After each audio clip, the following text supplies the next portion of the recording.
आप सभी के पास ग्रंथ उपलब्ध है ना? आज हम लोग इस न्याय दीपिका ग्रंथ का यहाँ शुभारंभ कर रहे हैं।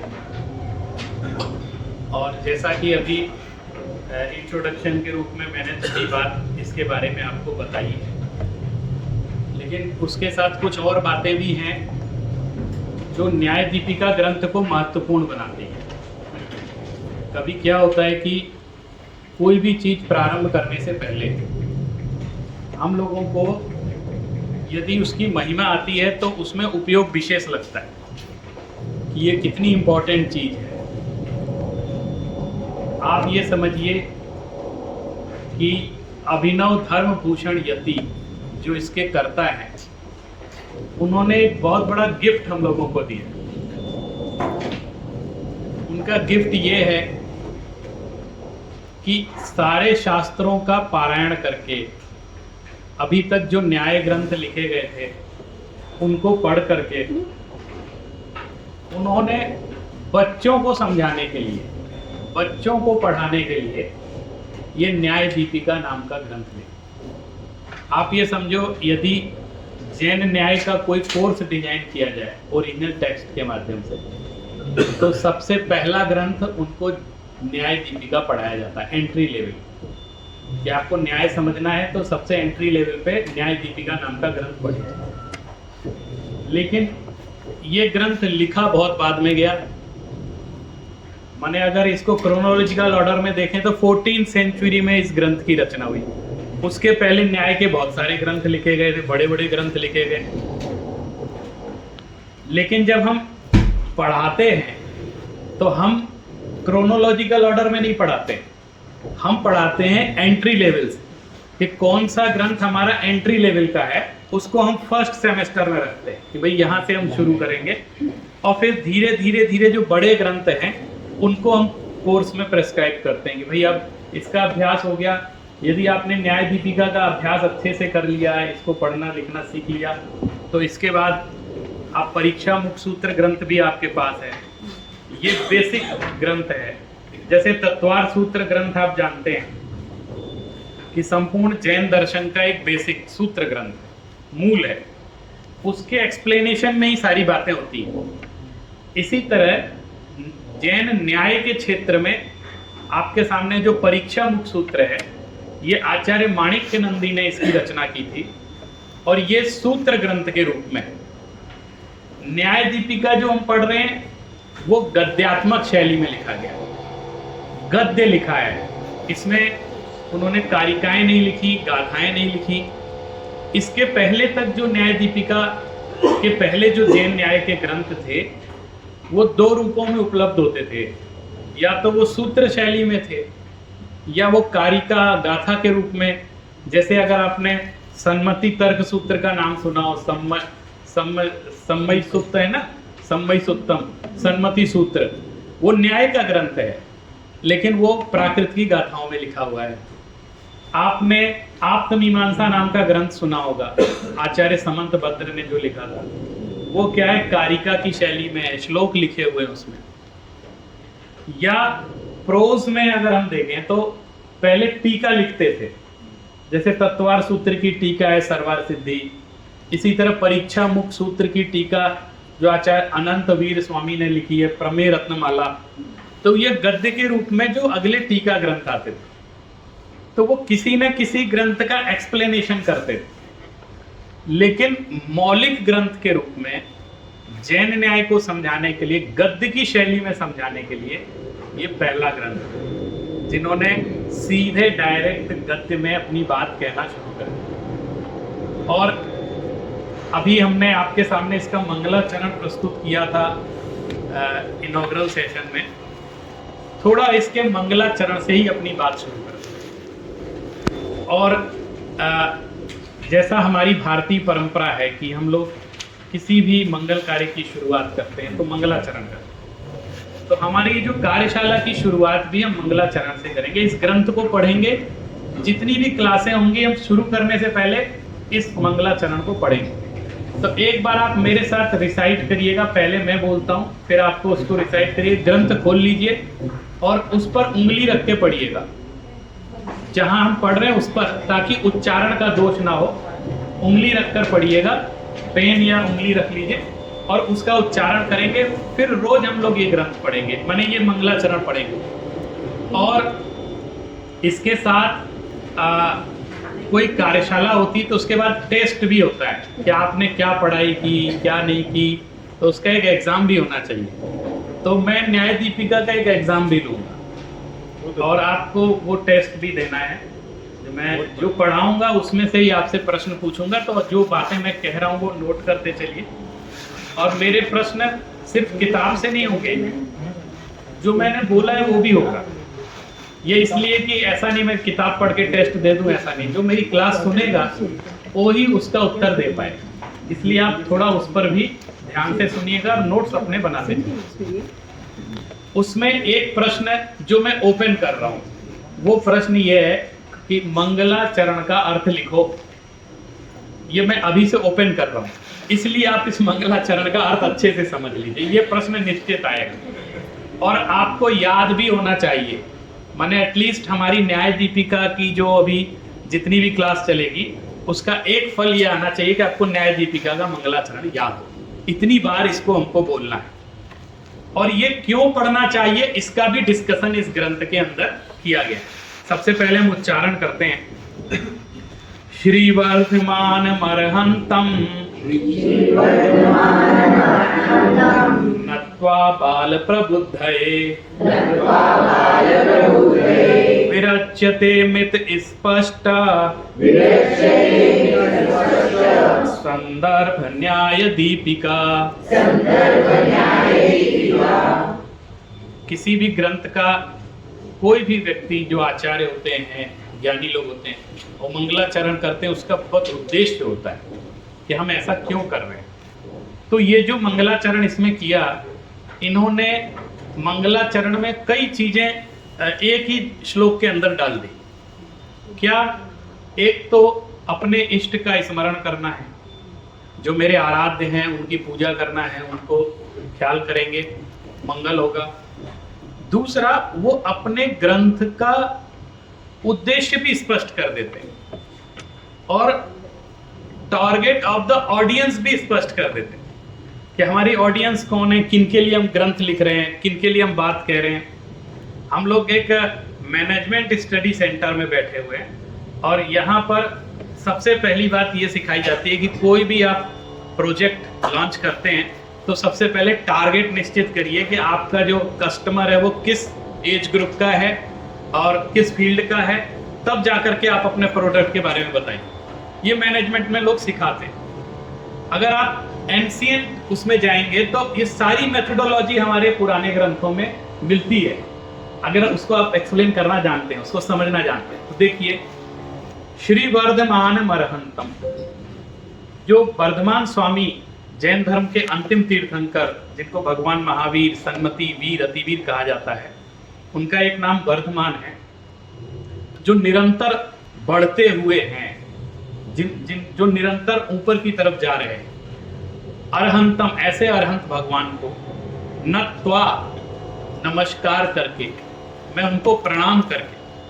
अब जब आप हिस्ट्री में जाएंगे इसके ग्रंथ की, और इसका मैं चाहता हूं कि आप अपने सेल्फ स्टडी में इस ग्रंथ का एक प्रीफेस लिखा हुआ है शुरू में, बहुत बड़ा रिसर्च ओरिएंटेड प्रीफेस है और उसमें धर्मभूषण यति और उनकी न्याय दीपिका के बारे में बड़ी ऑथेंटिक रिसर्च। डॉक्टर दरबारी लाल कोटिया जी बहुत बड़े जैन लॉजिक के स्कॉलर थे और मेरा सौभाग्य है कि मैंने उनकी शरण प्राप्त की है और मैंने उनके दर्शन किए हैं। बचपन में मैं उनके साथ रहा हूँ, मैं उनको जानता हूँ। तो उन्होंने इस पर इतनी ऑथेंटिक रिसर्च की है कि आप इसका प्रीफेस खुद पढ़िएगा। ये आपका होमवर्क है पूरे ड्यूरेशन में। जब आप अपने घर पे बैठ के पढ़ेंगे तो इसकी प्रीफेस को पढ़ना है, क्योंकि उससे आपको पता चलेगा कि न्याय दीपिका ग्रंथ के पीछे की हिस्ट्री क्या है और कैसे उन्होंने हमारे जो इसके ऑथर हैं इनका टाइम डिसाइड किया। उससे आपको पता चलेगा कि रिसर्च ओरिएंटेड वर्क क्या कहलाता है। अभिनव धर्मभूषण यति जी के जो गुरु जी थे, जिनसे इन्होंने ज्ञान प्राप्त किया, उनका नाम भी वर्धमान था।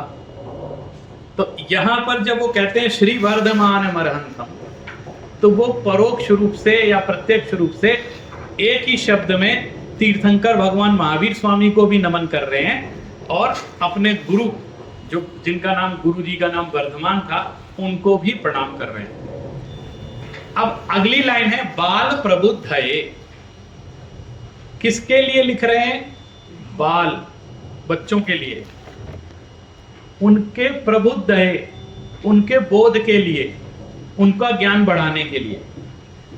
विरच्यते, मैं यह रचना कर रहा हूं आपके सामने। अब उनका पर्पस, मैंने कहा था ना, टारगेट ऑफ द ऑडियंस, कि उन्होंने बाल, कि हम बच्चों के लिए कर रहे हैं। अब यहाँ कौन बच्चा है जो पढ़ रहा है न्याय दीपिका? आप बताइए कौन है बच्चा यहाँ पर? सब लोग हाथ उठा रहे हैं, हम सब बच्चे। क्यों? आपको मालूम है, हमेशा चाहे कितने भी एज ग्रुप के स्टूडेंट होते हैं, मैं तो कम ही एज का हूँ, हम दिल्ली में भी पढ़ाते हैं, वो सब यही बोलते हैं, हम आपके बच्चे। ऐसा ही बोलते हैं, स्टूडेंट्स को बच्चा ही बोला जाता है। स्टूडेंट मीन्स बच्चा, यानी अज्ञानी। बाल यानी होता है अज्ञानी, एज के हिसाब से बाल नहीं है। हम इस सब्जेक्ट के बारे में, मुझे नॉलेज नहीं है, तो मैं इसका बच्चा हूँ, इस सब्जेक्ट का बच्चा हूँ। और जिस सब्जेक्ट के बारे में यदि आपको नॉलेज है, उसमें वृद्ध हैं, लेकिन इसमें बच्चे हैं। तो इन्होंने कहा जिसको न्याय ग्रंथ का अभ्यास नहीं है, ऐसे बाल यानी ऐसे बच्चे, चाहे वो किसी भी एज ग्रुप के हैं, अगर वो 98 ईयर ओल्ड भी है और न्याय नहीं जानता है तो बच्चा है, अगर 10 ईयर ओल्ड है और न्याय का विशारद है तो उसके लिए नहीं। तो इन्होंने अपना टारगेट निश्चित किया, बाल प्रबुद्धये, बच्चों को समझाने के लिए।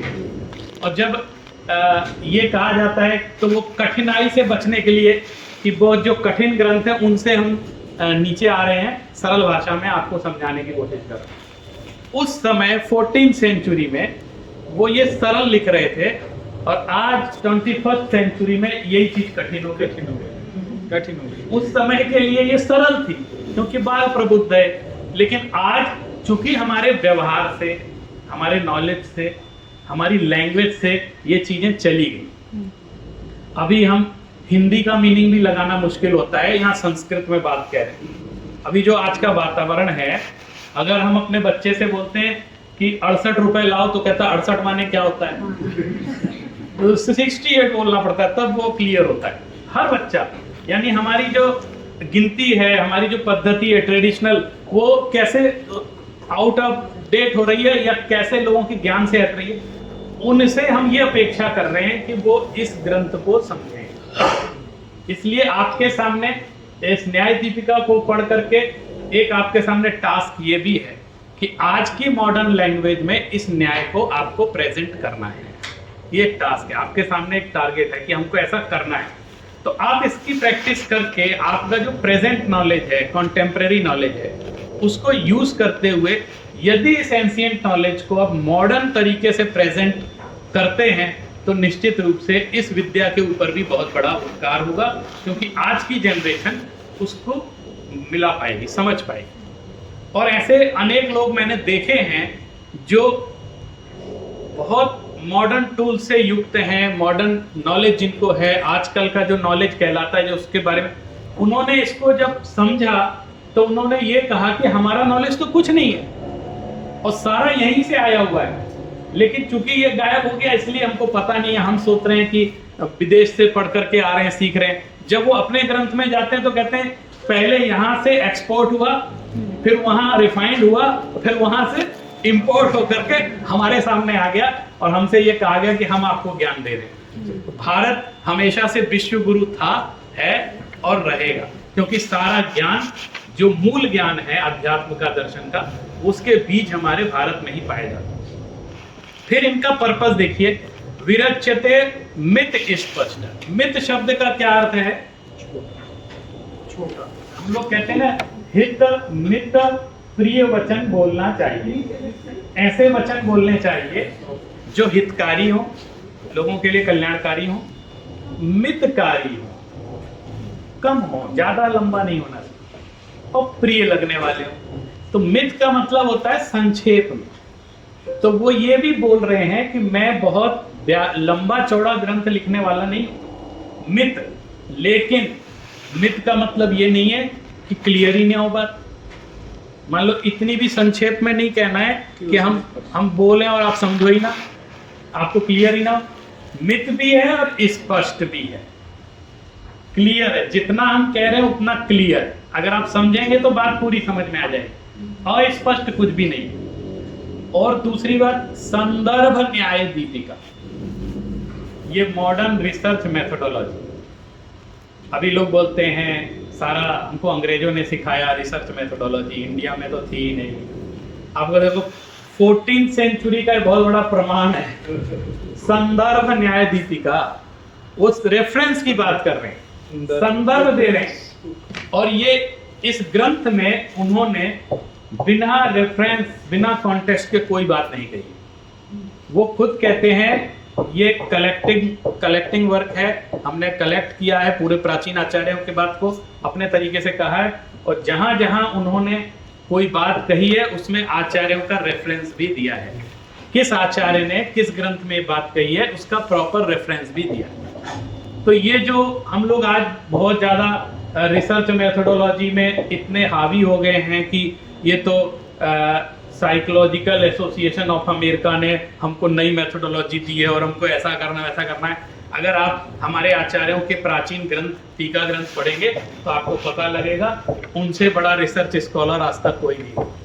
इतनी गहरी रिसर्च करके विथ रेफरेंस, विथ प्रूफ सारी बात कहने वाली। न्याय दीपिका, अंतिम शब्द है न्याय दीपिका।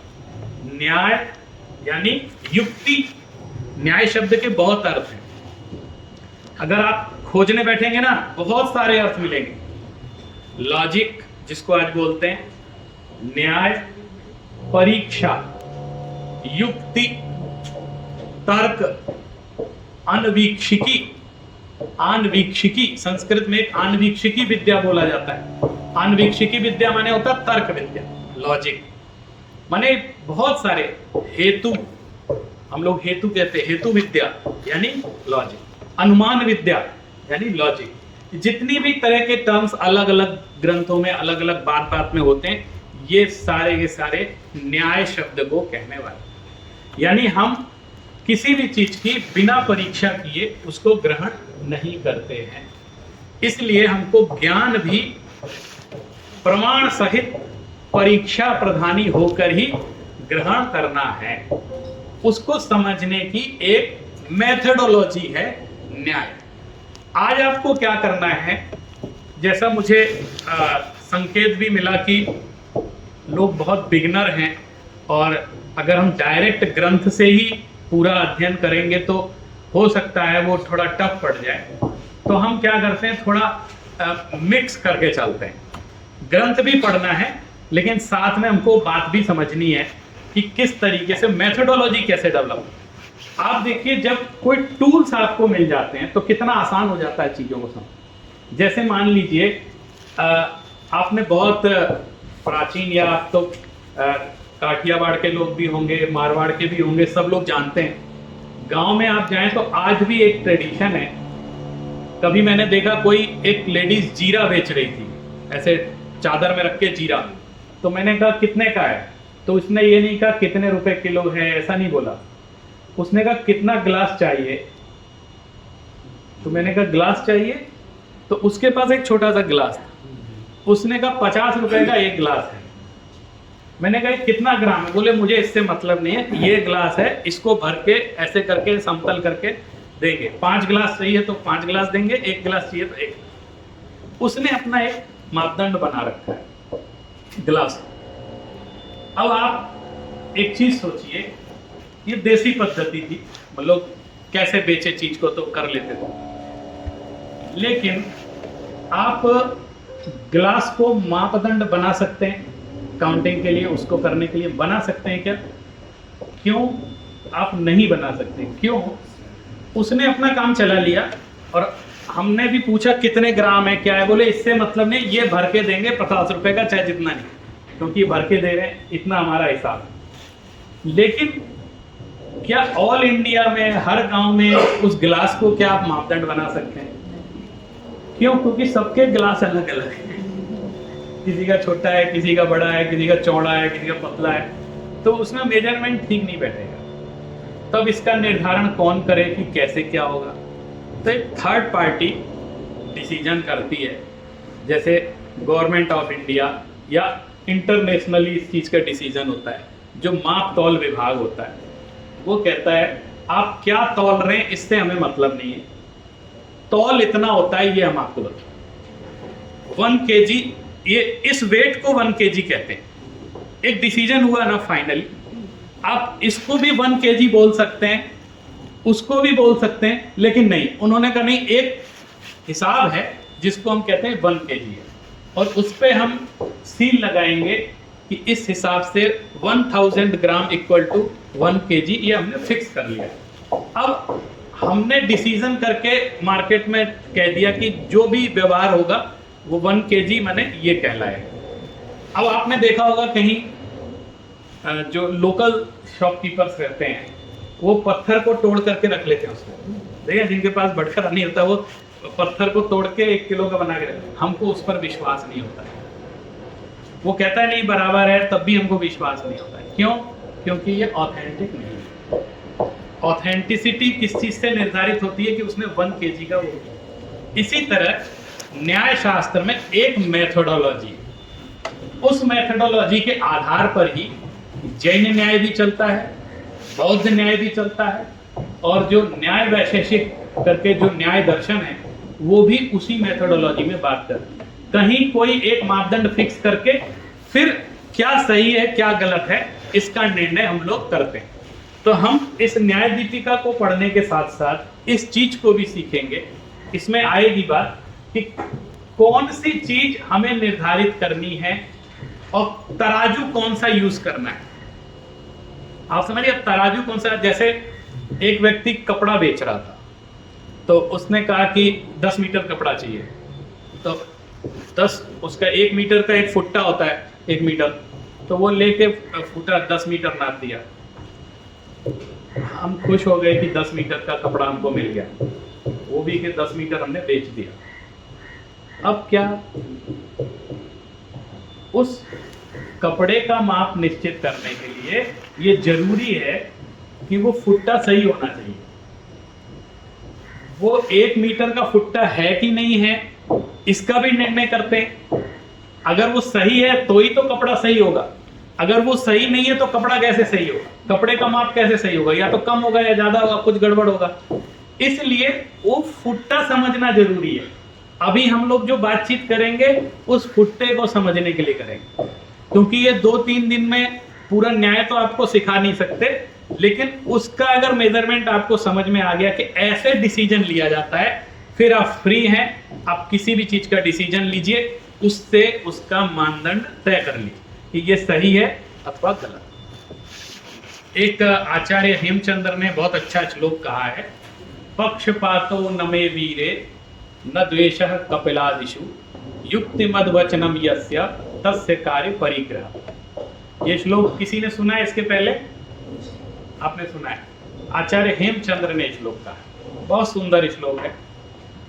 वो कह रहे हैं कि पक्षपातो न मे वीरे, मेरा वीर प्रभु के साथ कोई पक्षपात नहीं है। भाई मैं जैन दर्शन की बात कर रहा हूं, मैं बायस हूं क्योंकि मैं जैन हूं और मैं जैन दर्शन का प्रोफेसर हूं, प्रोफेशनली भी बायस हूं और रिलीजियसली भी बायस हूं, और हर दृष्टि से मैं उसमें बायस हूं कि भाई मैं तो जैन को ही सही बोलूंगा और दूसरे को क्यों सही बोलूँ।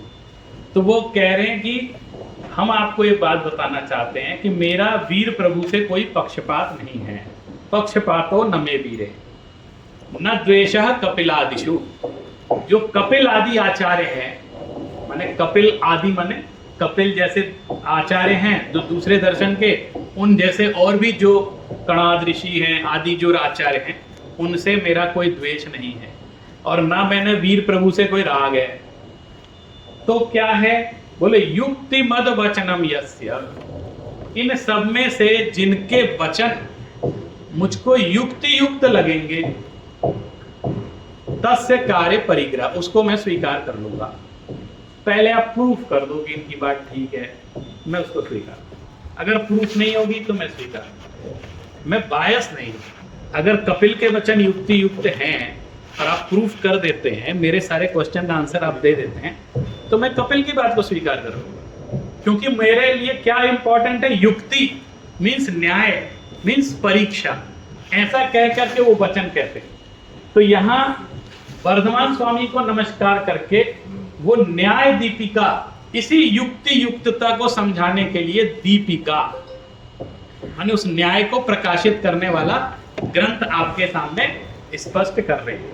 अब इस मंगलाचरण का अर्थ तो समझ में आ गया होगा, एक बार इसको फिर से रिसाइट कर लेते हैं। श्री वर्धमान मरहंतम नत्वा बाल प्रबुद्धये विरच्यते मित स्पष्ट संदर्भ न्याय दीपिका। एक बात इससे संबंधित और है, जब ये इन्होंने मंगलाचरण किया तो क्यों किया, तो परीक्षा यहीं से शुरू करें। आपने ग्रंथ क्यों लिखा, क्या जरूरत थी, तो उन्होंने पहले ही बता दिया, बच्चों को समझाने के लिए लिखा है। फिर अगला उद्देश्य है कि आपने मंगलाचरण क्यों किया। आप देखो ये बड़ा इंटरेस्टिंग पॉइंट है, बड़ी सिंपल सी चीज है, कोई आर्गुमेंट नहीं करता मंगलाचरण के साथ। वो भगवान की आराधना कर रहे हैं, उनसे प्रश्न करेंगे तो पिटेंगे कि आप भगवान पे क्वेश्चन कर रहे हो, ऐसा करेंगे ना। अब कोई भगवान को याद कर रहा है तो करने दो, क्या दिक्कत है इसमें। कोई आपने देखा होगा मंगलाचरण या इस प्रार्थना, इस पे कोई आर्गुमेंट नहीं करता है। लेकिन ये तो परीक्षा प्रदानी ग्रंथ है, वो तो कहते हैं हम तो हर चीज की परीक्षा करते हैं। तो उन्होंने उसके भी कारण स्पष्ट किए हैं। इसमें नीचे संस्कृत का एक प्रकाशोख्यात टीका है, उसमें उन्होंने मंगलाचरण क्यों किया जाता है इसका एक स्पष्टीकरण है। उसको मैं पूरा नहीं पढ़ूंगा, संक्षेप में उसकी बात बता देता हूँ, फिर नेक्स्ट हम प्रमाण के लक्षण पर जो बात है उस पर चलेंगे। इन्होंने कहा कि एक तो नास्तिकता परिहार, ये क्या कहलाता है कि हम जब इष्ट का स्मरण करते हैं किसी कार्य के लिए, तो एक तो अपने कर्तृत्व को छोड़ते हैं। हमारे अंदर जो कर्ता बुद्धि बनी हुई है कि हम सारे काम कर रहे हैं, तो आप देखें हर जो विनम्र कर्ता होता है, विनम्र रचयिता होता है, वो ये कहता है ये मैं नहीं लिख रहा हूं, ये आशीर्वाद है गुरुओं का, उनके उससे लिखा जा रहा है, मैं नहीं लिख रहा, ऐसा उनके मन में विनम्र भाव होता है। तो वो कह रहे हैं नास्तिकता परिहार, जो व्यक्ति स्मरण करता है अपने इष्ट को कोई भी कार्य करने से पहले, उससे ये स्पष्ट होता है कि ये व्यक्ति नास्तिक नहीं। नास्तिक मतलब अपने से ऊपर किसी को कुछ नहीं समझता, वो नास्तिक होता। थोड़ी थोड़ी नई नई परिभाषा भी आए। नास्तिक क्या माना जाता है कि जो ईश्वर को नहीं मानता, उसको नास्तिक कहते हैं जनरली फिलॉसफी में। लेकिन मैं आपको अपनी तरफ से एक नई परिभाषा, जो अपने से ऊपर किसी को कुछ नहीं समझता है वो नास्तिक कहलाता है। मैं ही सबसे बड़ा हूं, मेरे ऊपर कुछ नहीं। और जो अपने से ऊपर मैं आत्मा हूं, परमात्मा भी कोई है, उनको मानता है, स्वीकार करता है, वो व्यक्ति आस्तिक कहलाता है। तो मंगल स्मरण कौन करेगा, जो अपने से ऊपर किसी को मानेगा कि उनका स्मरण करने से मेरे सारे कार्य अच्छे होते हैं, मैं पहले शुभ कार्य के लिए उनका स्मरण करता हूं, फिर यहाँ पे स्वीकार करता हूं। तो नास्तिकता पहला उद्देश्य है मंगलाचरण का, नास्तिकता परिहार, माने नास्तिकता का जो दोष है वो दूर हो जाता है। इस संदर्भ में मैं एक बात आपसे और स्पष्ट कर दूं, जब आप भारतीय दर्शन पढ़ते हैं तो उसमें एक प्रॉब्लम आती है कि उसके दो भेद किए जाते हैं सारी इंडियन फिलॉसफी मोस्टली। वो कहते हैं एक आस्तिक दर्शन है और एक नास्तिक दर्शन। तो आस्तिक दर्शन में तो अलग 6 दर्शनों के नाम लिखे गए हैं, जैसे न्याय वैशेषिक है, सांख्य है, वेदांत है, ये सब आस्तिक दर्शन है। और नास्तिक दर्शनों में 3 लोगों के नाम लिए जाते हैं, जैन, बौद्ध और चारवाक। ये सारे इंडियन फिलॉसफी में ये एक भूल बहुत हमें आदि से चली आ रही है। और उसका रीजन ये है कि एक मानदंड बनाया गया बहुत शुरू में कि नास्तिक कौन है, तो उन्होंने एक परिभाषा निश्चित की, वेद निंदको नास्तिक। जो वेद की निंदा करता है वो नास्तिक। तो ये तीन लोग जो हैं ये वेद को नहीं मानते, वेद को प्रमाण नहीं मानते, तो कहने लगे ये नास्तिक। और जो वेद को प्रमाण मानते हैं वो आस्तिक कहलाते। ईश्वर की बात यहाँ कहीं नहीं है, वेद पे डिपेंड है। लेकिन जब धीरे धीरे चिंतन का विकास हुआ, लोगों ने सोचना समझना शुरू किया। पहले कुछ ही लोग सोचते समझते थे, बाकी सब फॉलो करते थे। फिर बहुत सारे लोग सोचने समझने लग गए। तब उन्होंने बताया कि ये जो लक्षण है ये तो पक्षपात पूर्ण लक्षण है, आपने अपने से लक्षण बना दिया। जैसे मैं तत्वार सूत्र को अपना अच्छा ग्रंथ मानता हूँ, मूल ग्रंथ मानता हूँ, तो ये परिभाषा तो मैं भी बना सकता हूँ, तत्वार सूत्र निंदको नास्तिका, है ना। जो मुस्लिम है वो कह सकते हैं कुरान निंदको नास्तिका। बाइबल वाले कहते ही होंगे बाइबल निंदको नास्तिका। तो ये तो सबकी एक ही परिभाषा। तो न्याय तो यहीं से शुरू हो रहा है। अब देखो लॉजिक, ये लॉजिक पे सेट नहीं होती एक्सप्लेनेशन, ठीक है, कि ये किसी की निंदा करना नास्तिक है। जैनाचार्य ने उत्तर भी दिए हैं, आप अगर वो सब बातें सुनेंगे तो आपको आश्चर्य होगा। उन्होंने कहा हमारे किसी ग्रंथ में बता दो कि वेद की हमने निंदा की, बताओ। हम तो निंदा करने को ही पाप मानते हैं, किसी की भी निंदा नहीं करते हैं, तो वेद की भी निंदा कैसे कर सकते हैं। दूसरा, वेद शब्द का अर्थ होता है ज्ञान। वेद माने वो चार वेद अकेले नहीं, वेद माने वेद शब्द का अर्थ होता है ज्ञान। तो ज्ञान को तो हम आत्मा का स्वरूपगत लक्षण मानते हैं, हम ज्ञान की निंदा कैसे कर सकते हैं। तो हम ज्ञान के निंदक हैं ही नहीं, हम तो ज्ञान के प्रशंसक हैं। ज्ञान को तो हम स्वभाव मानते हैं, इसलिए हम नास्तिक नहीं हैं। आपकी परिभाषा गलत। इस श्लोक से भी ये बात पता लगती है कि वो कह रहे हैं कि हमने इष्ट का स्मरण किया है नास्तिकता परिहार के लिए, कि हम नास्तिक नहीं। कोई व्यक्ति खुद कह रहा है मैं नास्तिक नहीं हूं और आप जबरदस्ती उसके ऊपर चढ़े बैठ रहे हो कि तुम नास्तिक हो, तुम नास्तिक हो, तो ये जस्टिफिकेशन नहीं हुआ, न्याय नहीं हुआ, ये प्रमाण नहीं हुआ। अब अगला ये रीजन भी जाने दीजिए नास्तिकता परिहार। अगला है कारण शिष्टाचार परिपालना। इसी श्लोक के बाद देखिएगा, श्लोक है इसमें जो मैं बोल रहा हूं, इसी में लिखा हुआ है शिष्टाचार प्रपालनम। चलो कुछ नहीं तो एक हम्बलनेस, एक शिष्टाचार है। किसी व्यक्ति को मैं प्रणाम करता हूं तो मेरा शिष्टाचार। तो हम कोई काम स्टार्ट करते हैं तो हमने यदि हाथ जोड़ लिए तो कोई अपराध कर दिया, इसलिए शिष्टाचार के लिए भी मंगलाचरण किया जाता है।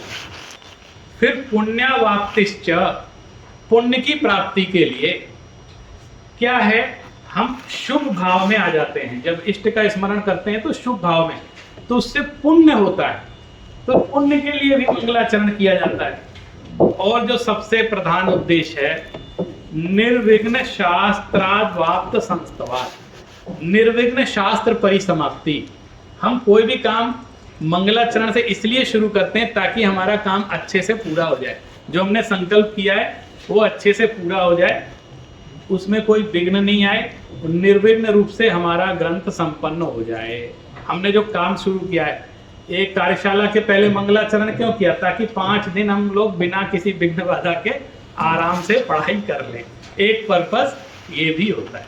तो मंगलाचरण के कई एस्पेक्ट हैं, उसके बारे में भी इस ग्रंथ में एक्सप्लेनेशन किया हुआ है। इसके अलावा भी बहुत सारे कृतज्ञता प्रकाशन और शिष्य को शिक्षा देने के लिए कि भाई कोई भी काम शुरू करो तो स्मरण करना चाहिए, नहीं तो शिष्य कैसे सीखेगा, तो इसके लिए भी मंगलाचरण किया जाता है।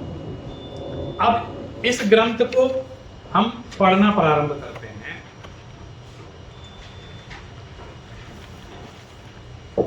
प्रमाण नय विवेचनस्य पीठिका, यहाँ पे प्रमाण नय विवेचनस्य पीठिका, इसका आपका ग्रंथ का पेज नंबर मुझे नहीं मालूम, मेरा ग्रंथ थोड़ा अलग, तो आपस में बता दीजिए। 96 है।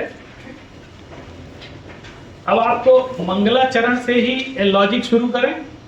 एक मंगलाचरण से कैसे लॉजिक, इधर, हाँ मंगलाचरण मांगलिक ना, हाँ मांगलिक जो इनिशियली शुरू में हम लोग इष्ट का स्मरण करते हैं कोई पाठ पढ़ते हैं वो।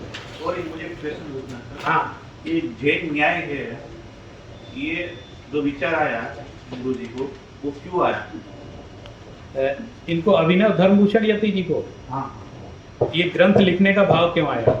जो जैन हम लोग आज जो स्टडी करने वाले 5 दिन के लिए, जैन न्याय के लिए। अच्छा, टोटल जैन न्याय के लिए यहाँ क्यों पढ़ाया जा रहा है ये? हाँ, हम तो जो गुरु जी को, और यहाँ पे क्या उसका उद्देश्य? ये जैन Objection। आचार्य जो हमारे हुए हैं, जैन न्याय को प्रमोट करने के लिए इसका मोटिव क्या है?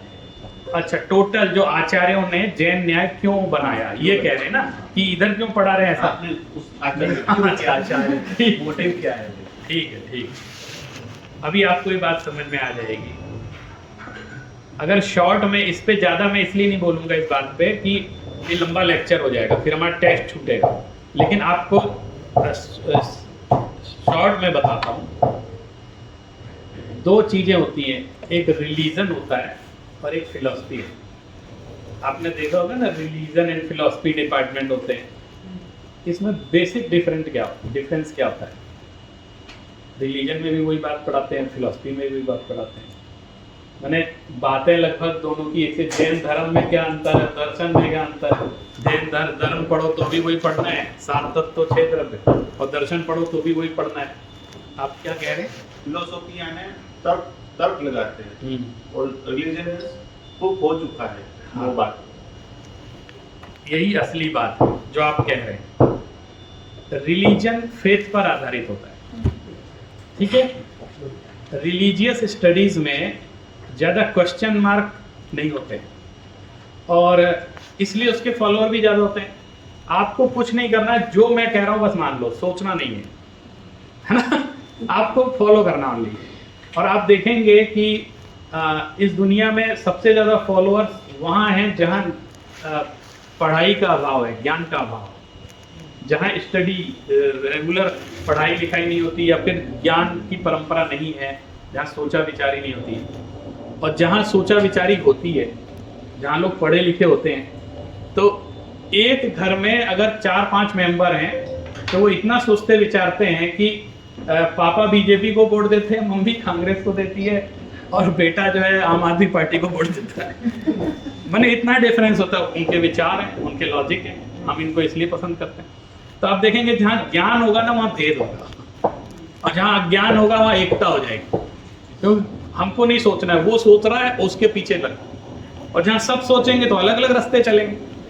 तो रिलीजन क्या करता है, एक फेथ पैदा करता है, और फिलॉसफी हमेशा लॉजिक पर चलती है। आप मिक्स भी कर सकते हैं, अलग अलग भी। मैं बहुत एक महीन अंतर आपको बता रहा हूं, इसलिए बात कह रहा हूं। भगवान महावीर की देशना में जो ज्ञान आया उसमें लॉजिक था पहले से, लेकिन उस मेथोडोलॉजी के अंतर्गत नहीं था।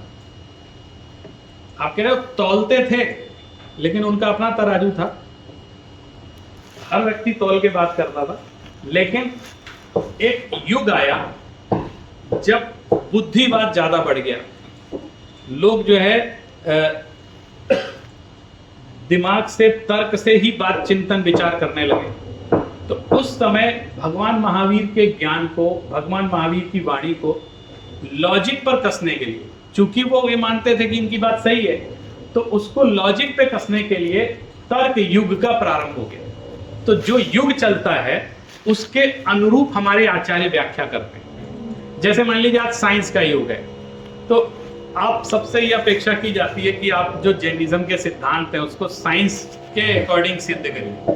तो अगर कोई प्रश्न पूछे आप साइंस से क्यों कर रहे हैं, कि आपको विश्वास नहीं है उस पर जबरदस्ती से, भाई साइंस का युग है, लोग साइंस की दृष्टि से देखते हैं। तो आपको यदि आज के समय में अपने सिद्धांतों का रेलेवेंस प्रस्तुत करना है, तो आपको साइंस के साथ कंपैरेटिव स्टडी बतानी पड़ेगी, तब जाकर के लोग उसको प्रूव करेंगे, जब सब समझेंगे उसको। तो ये कॉन्टेम्परेरी उस समय लॉजिक का युग था।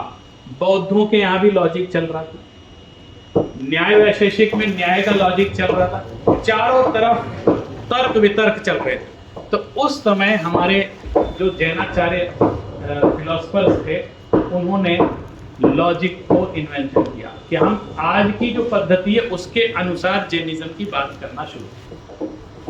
और ये बात तत्वार सूत्र से शुरू हो गई थी। प्रमाण नयैरधिगमः, ये सूत्र अभी हम पढ़ रहे हैं, सबसे पहला सूत्र प्रमाण, पहले अध्याय का सूत्र है प्रमाण नयैरधिगमः। छठा सूत्र है तत्वार सूत्र। आप में से अधिकांश लोगों ने पढ़ा ही होगा, मुझे विश्वास है। तो प्रमाण और नय से अधिगम होता है। अधिगम के दो उपाय हैं, यानी ज्ञान के दो उपाय हैं, प्रमाण और नय। अधिगम के बिना अनुभूति नहीं होती, इसलिए अधिगम जरूरी है।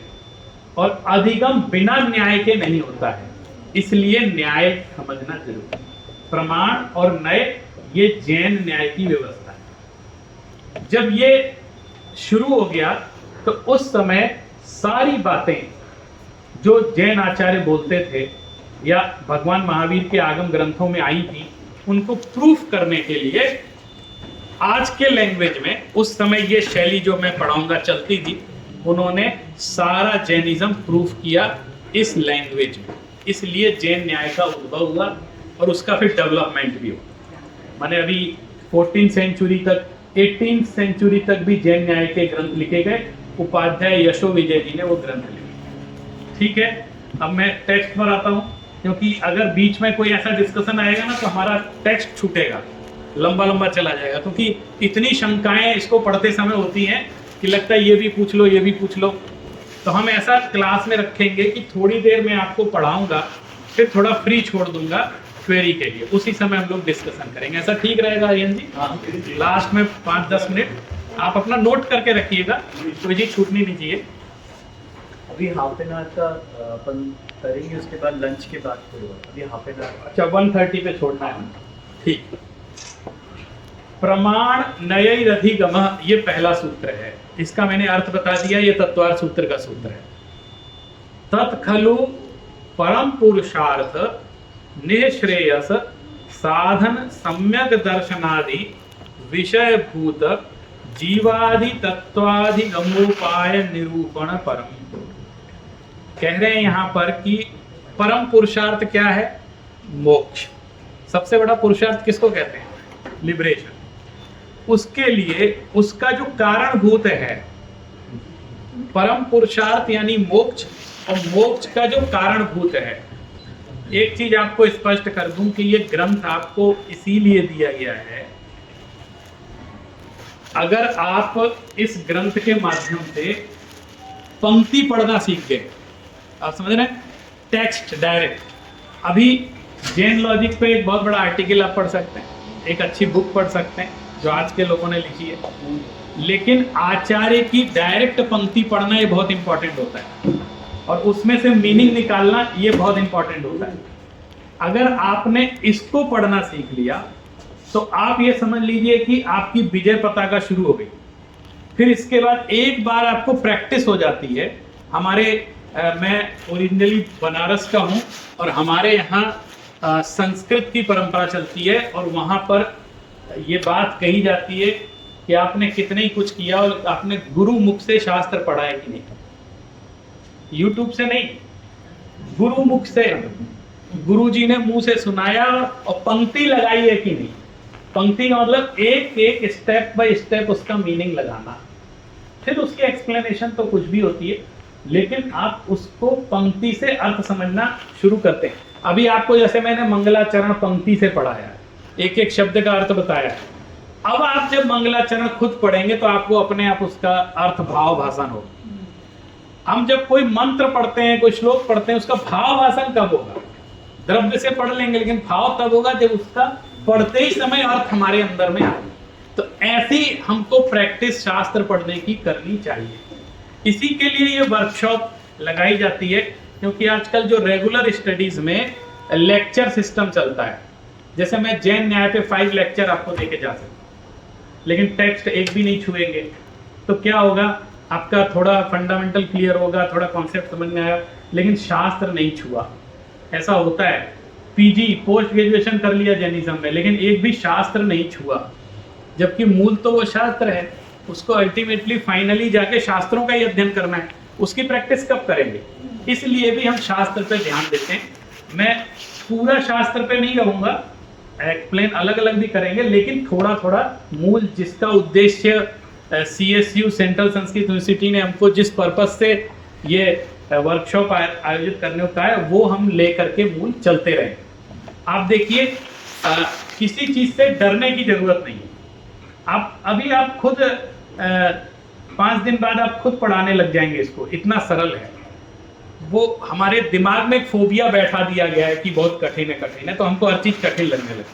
लेकिन अगर हम पढ़ेंगे तो देखिए इसमें स्पष्ट है, निःश्रेयस, निःश्रेयस किसको कहते हैं? मोक्ष को। निःश्रेयस साधन, निःश्रेयस का साधन क्या है? जो हम सूत्र पढ़ते हैं, सम्यक दर्शन ज्ञान चारित्राणी मोक्ष मार्ग। तो देखिए लिखा है, सम्यक दर्शनादि विषयभूत जीवादि, सम्यक दर्शन आदि के जो विषयभूत हैं। सम्यक दर्शन किसको कहते हैं? तत्वार श्रद्धानम सम्यक दर्शनम। और तत्व क्या है? 7 तत्व कौन से? जीवादि। तो जीवादि तत्वाधिगमोपाय, वो 2-4 सूत्र को एक लाइन में लिखा है। उस जीवादि तत्व के अधिगम यानी उसके ज्ञान, उसकी समझ के लिए उपाय निरूपण परम, उसके उपाय रूप नए प्रमाण और नए से ही उसका निरूपण होता है। ये 3, 4, 6 सूत्र जो तत्वार सूत्र के अगर आपको स्मरण है, सम्यक दर्शन ज्ञान चारित्राणी मोक्ष मार्ग, तत्वार श्रद्धानम सम्यक दर्शनम, तन्निसर्गा दधिगमाद्वा, जीवा जीवाश्रव वन संबंध निद्रा मोक्षा तत्वम, प्रमाण नैरधिगमः। ये आ गया ना? वो पूरी बात तो देखिए एक लाइन में लिखी, ये इनकी विशेषता है। प्रमाण नयाभ्याम ही विवेचिता जीवादया सम्यक अधिगम्यन्ते। प्रमाण और नय के द्वारा ही जो विवेचित जीवादि पदार्थ हैं, जीवादि 7 तत्व हैं, उनका सम्यक प्रकार से अधिगम हो सकता है। इससे आपको यह पता लगेगा कि मोक्ष मार्ग प्रारंभ कैसे होता है? सम्यक दर्शन। सम्यक दर्शन से मोक्ष मार्ग प्रारंभ होता है। और सम्यक दर्शन कैसे होता है? तत्वार्थ के श्रद्धान से। तो तत्व का अधिगम किए बिना तत्व का श्रद्धान हो सकता है क्या? तो तत्व का अधिगम कैसे होगा? प्रमाण और नय से। तो आप सोचो, सम्यक दर्शन के लिए इतनी यात्रा से होना जरूरी है, इतनी यात्रा आपको करना जरूरी है। तद व्यतिरेकेण जीवाद्यधिगमे प्रकारांतरा संभवात्। तद व्यतिरेकेण यानी उसके अलावा, अगर आप प्रमाण और नय को यूज ना करें, प्रमाण और नय को छोड़कर, तद व्यतिरेकेण यानी तद माने प्रमाण नय की बात कही, व्यतिरेकेण यानी उसको छोड़ने से, जीवाद्य अधिगमे प्रकारांतरा संभवात्, जीवादि का अधिगम प्रकारांतर से माने किसी और तरीके से असंभव है, हो ही नहीं सकता। जीवादि पदार्थों का सम्यक अधिगम बिना प्रमाण और नय के संभव नहीं है। अब बात तो यही फंस गई। अगर आपको गाड़ी आगे बढ़ानी है तो न्याय शास्त्र को पढ़ना जरूरी। न्याय माने प्रमाण नय, तो प्रमाण नय को पढ़ना समझना बहुत जरूरी है। उसके बिना हमारे मोक्ष मार्ग की गाड़ी भी आगे नहीं बढ़ सकती। जब हम लोक में छोटी छोटी बातों का निर्णय इतने युक्ति से, इतने माप तोल करके करते हैं, तो मोक्ष मार्ग में तो इसकी बहुत ज्यादा जरूरत है। वहां क्यों नहीं करेंगे? इसलिए ये कह रहे हैं कि वहां हम उसको करें। मैंने आपको जो शुरू में मंगलाचरण की बात कही, एक बात स्मरण आ गई, इसलिए आपको बताते हैं। मंगलाचरण को लेकर के आपके मन में कोई डाउट है क्या? जो मैंने कहा सब सही है? कोई डाउट हो रहा है, नहीं हो रहा है? या मैं पैदा करूं डाउट? है ना? डाउट पैदा करेंगे तभी तो डाउट का निराकरण होगा। अभी तो ये है कि कोई समस्या ही नहीं है। एक वाकया बताता हूँ आपको। एक सज्जन आए यूजीसी में प्रोजेक्ट लेके, बोले मुझे यूजीसी के लिए प्रोजेक्ट तैयार करना है, आप मुझे प्रोजेक्ट तैयार करवा दीजिए। तो मैंने क्या प्रोजेक्ट तैयार करना है? तो कहने लगे मुझे अहिंसा पर रिसर्च कर। तो मैंने कहा अच्छा एक बात बताओ, प्रॉब्लम क्या है, रिसर्च प्रॉब्लम क्या है? तो बोले कोई प्रॉब्लम ही नहीं है, अहिंसा में क्या प्रॉब्लम है? वो सॉल्यूशन है, वो प्रॉब्लम थोड़ी है। तो मैंने कहा आपके पास जब प्रॉब्लम नहीं है तो रिसर्च क्या करोगे? रिसर्च तो उसके लिए की जाती है ना, प्रॉब्लम हो तो उसके सॉल्यूशन के लिए रिसर्च करना है। अब आपके पास कोई प्रॉब्लम ही नहीं है तो बात खत्म। अब क्या प्रोजेक्ट बनाना है आप? जो सब ठीक ही है तो उसमें क्या?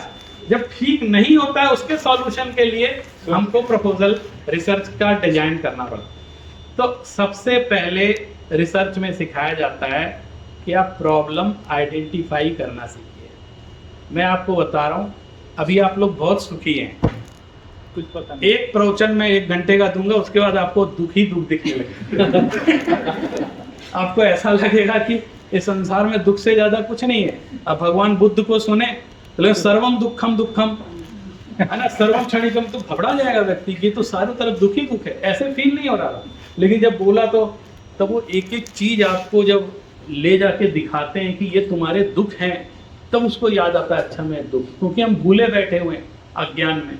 ऐसा नहीं है कि दुख नहीं है, दरअसल हमको दुख भी आइडेंटिफाई करना नहीं आता है। हमको पता ही नहीं किस तरह के दुख हैं जिनका हमको सॉल्यूशन। तो जब हमको पता ही नहीं है कि दुख किस तरह से है, क्यों है, कैसे है, तो हम उसको कैसे रिमूव करेंगे? बस इतना जानते हैं छोटी छोटी बात पे कि हम दुखी हो जाते हैं, ये हो जाते हैं। अब आप देखो मंगलाचरण को लेकर के ही हम आज बात करते हैं, इसके बाद ये अगली क्लास में जाएंगे। मंगलाचरण के लिए आपके मन में अभी कोई डाउट नहीं। मैं आपको डाउट, मंगलाचरण में ये बात कही गई कि निर्विघ्न कार्य परिसमाप्ति के लिए मंगलाचरण किया जाए। आप एक बात बताओ, कई ग्रंथ ऐसे हैं जो मंगलाचरण करके किए गए लेकिन पूरे नहीं हुए। लॉजिक है कि नहीं? तो आप ऐसा कैसे कहते हैं कि मंगलाचरण करने से काम पूरे हो जाते हैं? सर एक फेथ डालते हैं, विश्वास है, फेथ का काम कर रहे हैं। हाँ, तो आप लॉजिक से फेथ को सिद्ध करिए ना। हम तो लॉजिक की बात कर रहे हैं, फेथ तो है ही, उसकी तो बात करना ही नहीं है। जैसे हमारे यहाँ एक आकाशगंगा में एक कोई प्रक्षेपण करने के लिए क्या बोलते हैं, सैटेलाइट स्थापित करने के लिए, बहुत पहले की बात है, उसके लिए बहुत हवन कराया गया, यज्ञ किया गया, और वो ऊपर गया और 1-1.5 घंटे में समुद्र में जाके गिरा। और अमेरिका में वो कोई सिर्फ 0, 9, 8, 7 बोलते हैं और 1 बोलते हैं, छोड़ देते हैं उसको, और वो जाके सैटेलाइट स्थापित हो जाती है। हम मंगलाचरण कर करके परेशान और सारी चीजें फेल हो जाती हैं, और वो कुछ भी नहीं करते और तो भी उनका सक्सेस हो जाता है। तो ये चीज कैसे प्रूफ होती है कि मंगलाचरण करने से निर्विघ्न कार्य परिसमाप्ति होती है? ये कहा गया ना इस ग्रंथ में। तो ये डाउट आना चाहिए मन में। क्यों नहीं आया डाउट? ऐसा होना चाहिए ना। मैंने डाउट क्रिएट कर दिया कि नहीं कर दिया? मंगलाचरण के साथ में दूसरे भी संभव है ना, जो मिलते तभी काम पूरा होता है। वो सारी बातें ठीक हैं, वो कह रहे मंगलाचरण क्यों किया। तो ऐसे कई ग्रंथों में डिस्कशन है इसके बारे में और उसके सॉल्यूशन लिखे हुए हैं। अगर आप धवला की टीका पढ़ें तो उसमें शुरू में मंगलाचरण के बारे में लिखा है। तिलोय पंडिती में आदि की जितनी गाथाएं वो मंगलाचरण को लेकर के ही है। मैंने आप मंगलाचरण पे इसलिए बोल रहा हूँ कि एक स्टूडेंट ने मंगलाचरण पे पीएचडी की है मेरे अंडर में। शुरू में वो कहते हैं मंगलाचरण पे क्या पीएचडी हो सकती है, ये तो स्तुति है। हमने पढ़ने बैठो जब मैटर देखा तो जैनाचार्य ने मंगलाचरण के ऊपर इतनी थॉरो स्टडी की है कि पूरी की पूरी पीएचडी उस पर हो गई। बताओ, एक छोटी सी बात। अब ये मंगलाचरण निर्विघ्न कैसे हो गया? उससे कई बार नहीं करते हैं तो भी सफल हो जाते हैं और कई बार करते हैं तो भी फेल हो जाते हैं। तो ये व्याप्ति नहीं बैठ रही ना, अन्याय कहाँ आ रहा है? मंगलाचरण हो तो निश्चित रूप से कार्य सफल होने चाहिए। अगर कारण है तो कार्य होना चाहिए, और कारण के होने पर कार्य का होना ये अन्वय कहलाता है, और कारण के नहीं होने पर कार्य का नहीं होना ये व्यतिरेक कहलाता है। ये लॉजिक है, अन्वय और व्यतिरेक, होने पर होना और नहीं होने पर नहीं होना, तब जाकर के वो सही बैठेगा। अन्वय से भी सिद्ध होना चाहिए और व्यतिरेक से भी सिद्ध होनी चाहिए। माने मंगलाचरण का से कार्य की सिद्धि। तो जब जब मंगलाचरण किया जाए तब तब कार्य की सिद्धि होनी चाहिए, ठीक है। और जब जब न किया जाए तब तब कार्य असिद्ध होना चाहिए।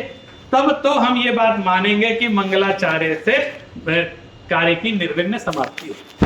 अब आप ये फेथ से ऊपर उठ गई ना बस। आपका बच्चा ये लॉजिक कर सकता है, बेटा बेटी घर में, कि पापा इससे क्या होता है, दुकान खोलते समय ऐसे क्यों करते हो, ना गाड़ी चलाते समय मुंह क्यों करते हो, कह सकते हैं ओम बोल करके क्यों शुरू करते हो, क्या होता है इससे। मैं बिना शुरू किया आप ओम ओम पढ़ के भी भिड़ा देते हो गाड़ी, और मैं बिना गाना सुनते हुए चलाता हूँ तो भी सक्सेस चला लेता हूँ। ये बात है, तो इसको कैसे समझाएंगे, ये तो समस्या होगी कि नहीं होगी। लेकिन इसलिए लॉजिक पढ़ना जरूरी है। मैं ये बता, अगर आप सोचेंगे कि ऐसे हो जाता है, उन्होंने कह दिया हो जाता है तो हो जाना चाहिए। अब उनके आंसर सुन लीजिए आप, जब उनसे प्रश्न, और ये प्रश्न कोई और दूसरा खड़ा होकर नहीं करता है, स्वयं करना है। इनकी जो शैली है वो क्या करते हैं, एक तो स्टूडेंट्स उनके होते ही हैं सामने जब पढ़ा रहे, तो स्टूडेंट जो क्वेश्चन करते हैं वो भी ध्यान में रखते हैं। और एक अच्छा टीचर वो कहलाता है, अच्छा ऑरेटर वो कहलाता है जो ऑडियंस की जिज्ञासाओं को पहले ही समझ ले कि इस पर क्या क्वेश्चन हो सकते हैं। वो अपने बात में उसका आंसर पहले ही क्वेश्चन उठा के ही उत्तर देते, तो बहुत कम क्वेश्चन बाद में बच जाते हैं भैया इसका क्या है, क्योंकि आंसर पहले ही आ गया। तो ये एक शैली होती है जो कि हमारे सभी न्याय के आचार्यों ने इस शैली को अपनाया है। वो पहले ही प्रश्न उठा लेते, खुद ही अपने ऊपर प्रश्न उठा और खुद ही उसका समाधान करते। उन्होंने कहा कि आप ऐसे ग्रंथ का नाम बताइए जिसमें मंगलाचरण नहीं किया गया और ग्रंथ पूरा अच्छे से हो गया। ऐसा कौन सा ग्रंथ है? तो उन्होंने ग्रंथ के नाम बता दिए। इस ग्रंथ में मंगलाचरण नहीं लिखा है ऊपर, और पूरा ग्रंथ अच्छे से पूरा हुआ। और ऐसे ग्रंथ का नाम बताइए जिसमें मंगलाचरण किया गया और ग्रंथ पूरा नहीं हुआ। मोक्षमार्ग प्रकाशक वो पूरा नहीं कर पाए, पूरा नहीं हुआ। ऐसे भी उदाहरण है। उन्होंने कहा कि एक तो जो ग्रंथ पूरा हो गया, जो ग्रंथ पूरा हो गया और मंगलाचरण नहीं किया गया, आप कैसे कह सकते हैं कि मंगलाचरण नहीं किया? आप कहोगे उसके ऊपर लिखा नहीं है, 2 लाइन का श्लोक होना चाहिए था। बोले देखो, एक होता है निबद्ध मंगलाचरण और एक होता है अनिबद्ध मंगलाचरण। मैंने एक ग्रंथ शुरू किया, एक तो मैंने आपके सामने पूरा श्लोक बोला, और एक हो सकता है मैं मन में पढ़ के ग्रंथ पढ़ाना शुरू कर देता। ऐसा भी हो सकता था, जरूरी थोड़ी कि मैं बोल के ही मंगलाचरण। तो जरूरी नहीं है कि मंगलाचरण लिखा जाए। वो व्यक्ति मन में अड़मोकार मंत्र पढ़ लिया या ओम भूर्भुवः पढ़ लिया, कुछ भी पढ़ लिया, भगवान पे स्मरण करके ग्रंथ लिखना शुरू कर दिया। तो आप ये गारंटी से नहीं कह सकते कि मंगलाचरण नहीं किया गया है। और दूसरा एक कहा है शिष्टाचार परिपालनार्थम। मंगलाचरण का उद्देश्य ये भी, हम कामना करते हैं कि हमारा कार्य निर्विघ्न समाप्ति हो, कोई पाप कर्म आड़े ना आए, ताकि इसमें विघ्न आ जाए, कोई अंतराय कर्म आड़े ना आए, तो हम कामना करते हैं। फिर भी यदि कर्मोदय से कोई विघ्न खड़ा हो जाता है तो उसके कारण विघ्न पैदा हो गया, तो उसका कारण मंगलाचरण नहीं था। उस विघ्न का कारण मंगलाचरण नहीं था। माने मंगलाचरण करना किसी भी दृष्टि से हानिकारक नहीं है, कुछ ना कुछ उससे फायदा ही होता है, और कुछ नहीं तो हमारा मन शुद्ध होता है। हमारा लक्ष्य तो अच्छा था ना पूरा करने का, और यदि किसी कारण से कोई बीच में मृत्यु हो जाती है या कुछ हो जाता है, किसी कारण से नहीं हुआ तो नहीं हो सका, ये कोई गारंटी थोड़ी है इसी चीज की। मंगलाचरण करना सिर्फ निर्विघ्न कार्य परिसमाप्ति उसका उद्देश्य नहीं है, शिष्टाचार परिपालन भी है। इसलिए हमने शिष्टाचार के परिपालन के लिए भी इसको यहाँ पर किया। तो देखो किस तरीके से उसी बात को कहाँ निबद्ध और अनिबद्ध पर ले गए। मंगलाचरण को रिटन में नहीं किया लेकिन मन में किया होगा, तो आप ये नहीं कह सकते कि उसने किया नहीं। तो ऐसे इस तरह के लॉजिक को देखते देखते हम क्रमशः आगे बढ़ते हैं। ये कभी मत सोचिएगा कि तर्क श्रद्धा को खत्म करता है। ये कॉमन टेंडेंसी बनी हुई है जगत में कि तर्क क्या करता है, श्रद्धा को खत्म कर देता है। जबकि मेरा ये स्टेटमेंट है कि तर्क श्रद्धा को मजबूत करता है। जो डावाडोल श्रद्धा है, कहीं हम इधर उधर हो जाते हैं, लेकिन अगर हमने लॉजिक से निर्णय किया है तो वो कभी हमारा हिल नहीं सकता, वो श्रद्धा अडिग रहती है। जबकि जो अंधविश्वास जिसको कहते हैं, आंख बंद करके विश्वास किया जाता है, उसका डोलना, उसका हिलना, उसकी कोई गारंटी नहीं होती। विश्वास तो है लेकिन अभी कंफ्यूजन भी चल रही है अंदर में, विश्वास पूरा कंट्रोल नहीं है, निर्णय नहीं। और अगर आपने न्याय शास्त्र के माध्यम से, तर्क के माध्यम से निर्णय करके विनय पूर्वक यदि शास्त्र को पढ़ा है, तो वो यदि आपके प्रमाद से कभी विस्मृत भी हो जाए तो अगले भाव में वो काम आता है, क्योंकि आपने धारणा तक उसको स्मृति तक ले लिया था। अभी हम लोग इसके बारे में भी आगे की क्लास में पढ़ेंगे, तो कैसे हमारी मेमोरी धारणा तक, स्मृति तक जाती है और किस तरह से वो परमानेंट हो जाती है, उसके एक प्रोसेस है, उसको भी हम लोग आगे की क्लास में यहाँ पर समझेंगे। यहाँ इस पैराग्राफ को ही हम संपन्न करके फिर हम लोग, टाइम हो गया, आगे फिर क्लास पढ़ेंगे। ये पढ़ा तद व्यतिरेकेण जीवाद्यधिगमे प्रकारांतर असंभवात्, माने उसके बिना असंभव। ततएव जीवाद्यधिगमोपाय भूतौ प्रमाण नयावपि विवेक्तव्यौ, इसलिए जीवादि पदार्थों के अधिगम के उपाय स्वरूप प्रमाण और नय को भी यहाँ बताना जरूरी है। तद विवेचन पराह प्राक्तन ग्रंथा संतेव, तत विवेचन पराह माने प्रमाण और नय को बताने वाले बहुत सारे ग्रंथ मौजूद हैं। अभी एक बात में मैं यहाँ डायरेक्ट इससे भी पढ़ा दूंगा, ये जो स्क्रीन पे आ रहा है ना, तो और क्लियर रहेगा। तो प्राक्तन ग्रंथ माने पुराने ग्रंथ। अब आचार्य कह रहे हैं कि पुराने ग्रंथ तो पहले से मौजूद ही हैं, केचित तथापि ते, फिर भी वो, आप देखो इतनी सरलता से हम पढ़ेंगे कि आपको लगेगा कि ये कठिन नहीं है।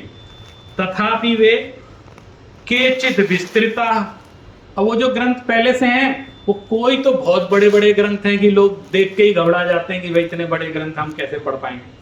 और केचित गंभीरा, अगर कोई छोटा भी है तो इतना कठिन है कि लोग एक लाइन पढ़ के घबरा जाते हैं कि कैसे हम समझेंगे।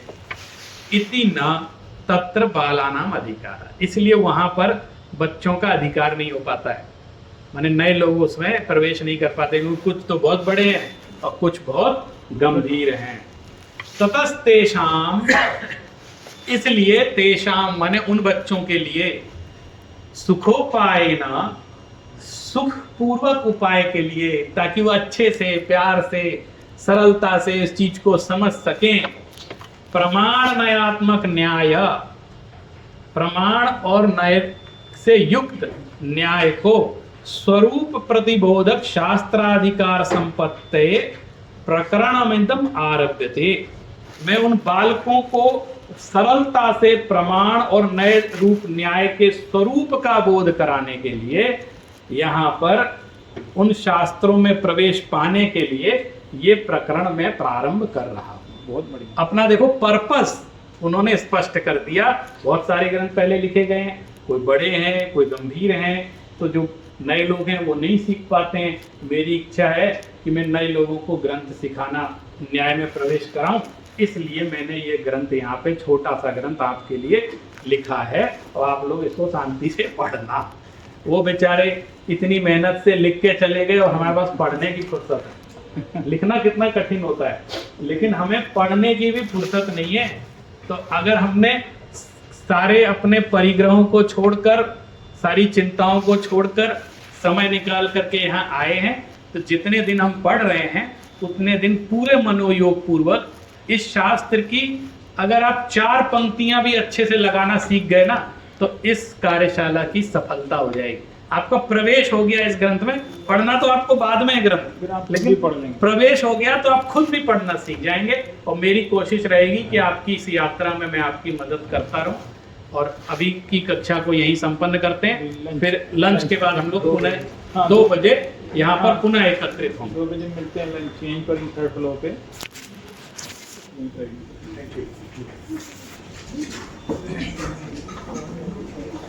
बहुत अच्छा।